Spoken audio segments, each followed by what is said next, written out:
Good morning. This is Ron Harvey. I'm your Vice President, Chief Operating Officer, Global Core Strategies and Consulting, which is a mouthful. We're based in Columbia, South Carolina. Excited to be here with you. Our company is really about connecting leaders with the workforce. At the end of the day, you can go to our website and pull a much longer definition or explanation of what we do. But at the end of the day, we want to make sure if you're running an organization, whether public, private, nonprofit, education, religious organization, how do you make sure you're connected to your people? And there are ways that we help you get that done. We truly believe leaders make or break organizations. So love to talk to you. But today it's about our guests. It's about what they bring to the table and the questions that they didn't get to answer and share with us. So I don't take much time talking about our company because you can literally go onto our website and get all that information. I want you to get as much as you can get out of our guests than you get from me. So let me pause. I'm going to hand the microphone over to Steve Perry, who's going to dive in, tell you who he is, and then we're going to go to work. Steve, thank you for saying yes, man. Looking forward to the conversation. Oh, Ron, it's an honor to be here. I really appreciate you creating this forum. It's so generous of you. I know it's a lot of work that you put in, and so thank you for having me. Yes. So, Steve, a little bit about you. I know you're running a company, so you're over at The Well. Yep. I mean, you're doing recruiting, and we'll dive into more of your background, but can you share a little bit about your company before we dive into some of the things that'll come up? Absolutely, yeah. Our company is The Well Recruiting Solutions, so we're a team of over 40 recruiting professionals, and our job is to help connect you with the top talent that you're looking for your company, and take a lot of the work out of that, and really just put the best few candidates in front of you so you can make the best choice and do what you do the rest of the time. Yeah, so I love your tagline out there, Steve, where you're recruiting the elite talent for a top company. Mm-hmm. And you actually have a goal, that I saw also that I read. You guys have a really tremendous goal, which is important. Can you speak to the goal that you have, the vision of what you want to accomplish? I think it's by 2030 that you want to get some stuff done with it.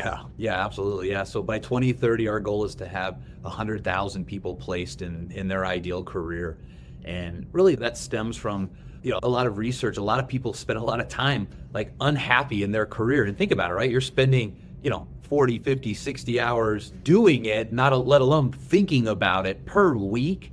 And if you're not happy, if that is not the ideal spot for you, it's super encouraging for us to be able to place people in a better position where they're thriving and they're feeling energized by the work that we're doing. And so the only way that happens is if they make a move. So that's why we've got that goal of doing that many placements, 100,000 placements by 2030. Wow, love it. I mean, for all you got to listen, you got to have goals. Let's just be real. So if you don't have this goal that is big and scary, audacious, if you wish, are you really selling for less? So I'm glad that you're jumping right out there. We got a really big goal, and we're going to work and get there, but we got something that we got to work to get towards.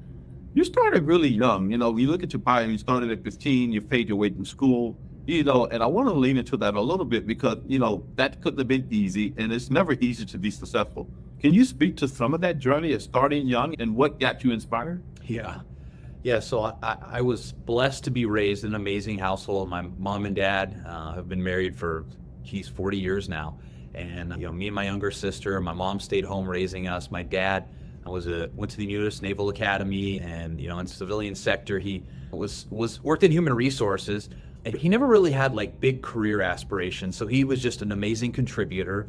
And the biggest priority for my parents was to send us to the best private Christian education that we could get. And candidly, that cost about a third of their income. And so if I wanted anything in life, if I wanted to play on the basketball team and have basketball shoes, I had to work and earn the money and to pay for them. If I wanted to go to camp, if I wanted a car, any of those things. And so my first job was commercial salmon fishing out in the ocean in Alaska where I grew up. And at the end of that season, I could do the math. I figured out how much fish we caught, how much the price was, how much, all the different things cost. And I'm like, man, that owner made a lot of money this summer and I did not. So I think I need to be the owner. And so that was where, the next summer I was like, I'm not going to work for someone else. I'm going to build my own company. And so I was, 15 years old at the time, and that started my entrepreneurial journey. Wow. I don't even know if I was thinking like that at 15, Steve. Wow. That's but it's really exciting to see where you come from. And your parents, worked hard and invested a lot into you, but the lessons learned from that. Yeah. What was the most valuable lesson you think you learned from your parents saying, we're not going to give you anything, you got to work? Yeah, one of the things that has really been the theme, and I feel like is a gifting that God's given me, is the theme of generosity. My parents, despite all of that, they regularly tithe to their church, and I knew, they were supporting different missionaries and organizations around the U.S. and around the world when like I knew like we were driving 15, 20-year-old cars that broke down every few months. And so that sacrificial generosity always really stuck with me, and also established that habit early on in my life to where, today that's really the purpose of why we started The Well. One of our core values is generosity, to be able to generate a lot of revenue, but not for our own consumption, but to be generous with our employees, but then also with a lot of incredible organizations around the world. Yeah, I want to unpack that for a second because, when you look at it, you do have the core values, and generosity is on there, faith is on there, things that keep you grounded as a human being. And at a time where people go into entrepreneurship and they think about wealth, they think about how rich can they get. Like you said, you did it when you were 15, you realized how much your owner made. How would you separate not making it about money? Because it's easy to get caught up in that chase the next dollar, get the biggest client, and you hear this thing about money, but how did you manage to be more committed and disciplined to not make it about your personal wealth? Yeah, I look at the Bible, and the Bible says to not store up treasures on earth, but store up treasures in heaven. And and I wrote a couple books. One of the book I talk about is, your heavenly net worth. And so I've tried to live by a model of having my earthly net worth equal my heavenly net worth, i.e., what does my earthly balance sheet say, and then how much have I given away, and try to correlate the two of those. And I've been blessed and fortunate to, work in an executive career prior to starting this company, where God has really blessed us and our family. But what's one of the things that's helped us in starting this business, I left the $900,000 a year job, was we didn't live on $900,000 a year. Like, we gave a bunch of that money away. And so that gave us margin to be able to move into, a business where I haven't taken a paycheck really in the last year and a half. But the generosity is the antithesis. It's the antidote for greed. And if I could just encourage people, the earlier you get started in that and carving off that portion and not allowing your lifestyle to increase every time your income increases, that's a phenomenal way to combat that greedy or money-centered lifestyle. Wow. I think it's important for us to unpack a little bit. So were there any practices or things that you did to ensure that as your salary increase or you get a promotion that allows you to stay very, very comfortable in what you have, so your lifestyle doesn't have to increase because your paycheck increased? Are there any practices that you can share with people that are listening? How do you do it? Because it's not easy. Yeah. And quite honestly, it's appealing when you're watching people working hard in the car they drive, the clothes they wear, the house they live in, and they continue to stack more stuff on the earth. What were some practices that help you be able to be disciplined, not to get caught up in that? Yeah, so a couple things in that. Number one, you mentioned goals earlier on, like having goals for, investments, your business, and maybe like health, whatever. You can have generosity goals too. So my wife and I have generosity goals. We started, initially with tithing, right? But then, on top of that, what additional? And really they were percentage goals. So percentage of income that we want to give away. But the other thing we did early on is we created kind of this dream lifestyle. Like when we were, a few years into marriage, and we dreamed, right? We wrote down this list. These are all the most amazing things we could ever imagine having. And we put them on, and then we just put a circle around that. And we weren't around, we didn't allow ourselves to grow outside of that, because we could always remember, like, well, 2 years ago, 5 years ago, 10 years ago, that was the best I ever could have imagined. And so as lifestyle creep happens, your world gets bigger and you see bigger and fancier things. But I know that made me happy. And so I'll just share this, like, at the peak of my executive career, we lived in a $2 million house on the lake, which was in that initial box, right? I wanted a lake house, right, and where we could host and house people, and we did all of those things. But I can tell you that, that was 4 times as expensive as the house that we lived in before. It didn't make me 4 times as happy. And so when we sold that to start this company, that's something we remember now. As we're living in a rental home, right, that kind of goes back to where we were. Like, we're not 25% as happy as we were, and we're probably a little bit happier because it takes less time to maintain, it takes less energy, we have more time as a family. You just think about it, like how many times my wife and I look at each other, we're like, all 4 of us, me, my wife, and my 2 girls, are in the same 12 square feet in the kitchen together. Why do we need 5,500 square feet? So those are just some practical things that we did. Absolutely. Thank you for sharing it too, because oftentimes you think, well, look, you get this thing that's expensive that looks good, and you can say you've achieved it, but I love that you said it didn't make me happier. It didn't make, because I had that and I had to move to a 1,200 square foot apartment. I'm probably happier and see people more because in 4,000 square feet, 45, that the house will be, you maybe see each other for like you're in another city sometimes. Right. Yep. So you're leading. I mean, the podcast, we talk about everything on the podcast. What I want to lead into is now you're running an organization and you think about someone that's in a position like you're an entrepreneur. What's the most important thing you think you do for your people as a leader in your organization? Yeah. So one of the philosophies that we have in the company is that everybody has a unique gifting. And so it's hard in a startup where like you want to be scrappy and you need people wearing all kinds of different hats, but we've tried to be really intentional in creating these narrow tranches of responsibility in the company so that when we bring somebody in, we're able to identify, we're hiring for this position. Does their giftings align with that position? And we try to make it so that they do that position 85+% of the time so that they don't need the ping pong table and the snack bar and all the different, treats that some companies use, but instead they're just energized because they get to do what they're gifted in and excel for the majority of their day, the majority of their week. And so that's something that, as someone creating this company from, literally there's one of us in the company 14 months ago to now, I think has allowed people to enjoy the majority of the work that they're doing on a regular basis. Yeah. Steve, can you speak to, Unpacked for us for a second, both from one of you 14 months ago to, the staff that you have today, and this is your baby, you've invested in this is your livelihood as well. How do you as a business entrepreneur, can you speak to, how do you begin to trust and let go? Because you can't do everything, it's not sustainable. But there's a struggle because it's like, hey, this is everything and it's about my brand and my image. And how do you begin to, as a leader, a business owner, an entrepreneur, let go and trust other people with this thing that you built?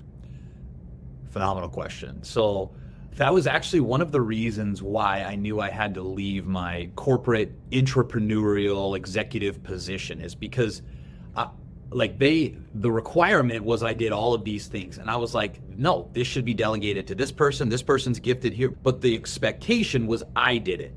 And so when I left that to go start the Well Recruiting Solutions, I had to do everything day one, right? But there was nothing that I could do that I could spend my time on personally that could generate enough revenue in a company to make it to the bottom line that it was going to get anywhere close to the opportunity financially that I had left before. So I knew that we had to do it through initially a few, dozens of people, someday hundreds and thousands of people. We had to do it through them. So as soon as I saw myself doing a job, I knew, okay, I got to create a job description for that. And then I have to go find somebody who's gifted there and replace myself and replace myself and replace myself and replace myself. To now, we're at the point, again, 14 months in where I've only personally hired just a handful of the people at the company. So we've got people leading that are hiring, that I didn't have any decision to whether or not we bring that person in, but we allowed the culture to carry through and bring the right people in. Wow. I mean, this brings a lot of stuff I can unpack there. One of the questions that I get a lot, Steve, when I do a lot of entrepreneurship development and I'm working with business owners that are trying to figure it out. I mean, this is a world that you got to work hard. One of the things I teach, my wife and I have 3 kids, and one of the things I always teach them, if you're going to be an entrepreneur, in the dictionary, the first word is work hard. Yeah. Period. Yeah. That's right. Regardless of what order the dictionary is in, if you're going to be really successful in life, there's a first word that we got to learn is called work hard. Mm-hmm. How do you help entrepreneurs understand, the question I get quite often, hey, I need to hire, but I don't have the revenue to hire. Which one do I do first? Mm-hmm. Because people get stuck in that. The company can't grow, but they don't have the revenue yet, and they can't get out of their way of, I don't want to hire and can't pay them. Yeah. How do you manage that? So I think the most important thing that every entrepreneur has to understand, and I think a lot miss this, is you're the number one salesperson in your company. And a lot of people are like, well, I am not a sales guy. I'm not. Like, if you're going to start a business, you have to be the sales guy. And if you can't be, you have to hire or partner, and it's worth giving up a significant portion of the equity of your company, because your company will not make it. Now, I know we're in this world of venture capital and private equity, and so there are some plays that, can eliminate that, but we bootstrapped our company, and so I knew I had to always be selling. And if I was selling, then that would give me revenue, answers all the problems. That allows me to buy the talent that we need to bring into our organization, or the technology. A lot of technology can take place of some of those things at a lower cost. And then we got to get scrappy, right? 2/3 of our team is not in the United States. And so we have relationships in about 5 different countries where, again, speaking to those narrow tranches, I know that doesn't have to be a $40, $50, $60, $70, $80,000 a year American filling that position. It's perhaps a $5 an hour position that's in another country where that provides an amazing lifestyle for that family, and they're amazingly talented at that piece that I need done in my business. And so those were some of the keys to scaling up quickly, but bootstrapping. Yeah. I love it because, as you look at it, you say, what do I do? And you're in a recruiting firm, and I know you're helping organizations figure that out. How do you bring people on so you can actually live up to what your company's capabilities are? Mm-hmm. I want to unpack a little bit as we use our time wisely for you. As you think about your organization and what you do, you shared a lot on leadership and some phenomenal information. As you do recruiting, what would you, if I'm a business owner or I'm a major company, what's happening in my organization that says it's time to really call the well recruiting solution? What's happening that I need to reach out and start getting external help? Yeah, I think it used to be in the recruiting game that recruiters possessed access and a Rolodex to people that you didn't have before. That's not been the case for a long time. Now, the way that you've connected with them has changed over time, but frankly, what we find that we do the best at is either in a very specialized position where, there's only a certain amount of people. We've identified the best way to find the total addressable market for that and then reach out to all of them.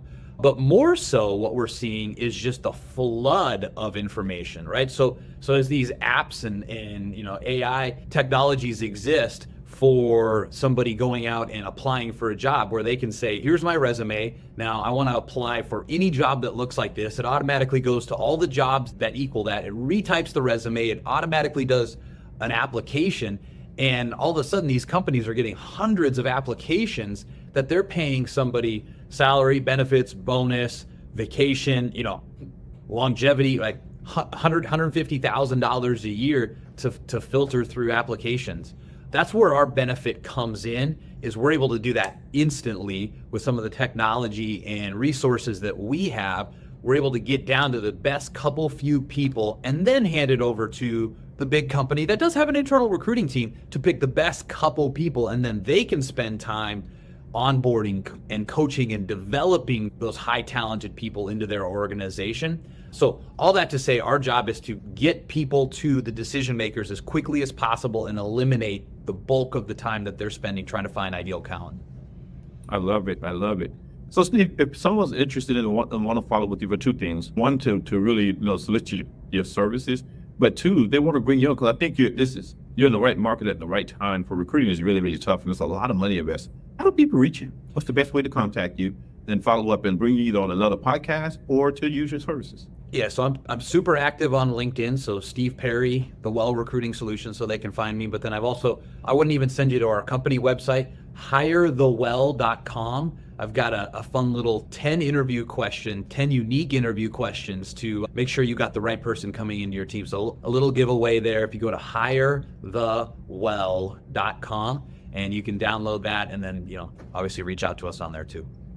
Awesome. Thanks a lot, Steve. Is there anything you want to show the audience that you haven't shared? Of course, I do this for business development, but also do it for education. So is there anything you want to share that you haven't shared yet? You mentioned you've got a ton of entrepreneurs listening to this, and I just want to encourage them. Like, you were in the right business, you were doing the right thing. I want to encourage you to keep it going, because there are billions of people in the world that do not have the opportunity to start a business like you do here in America.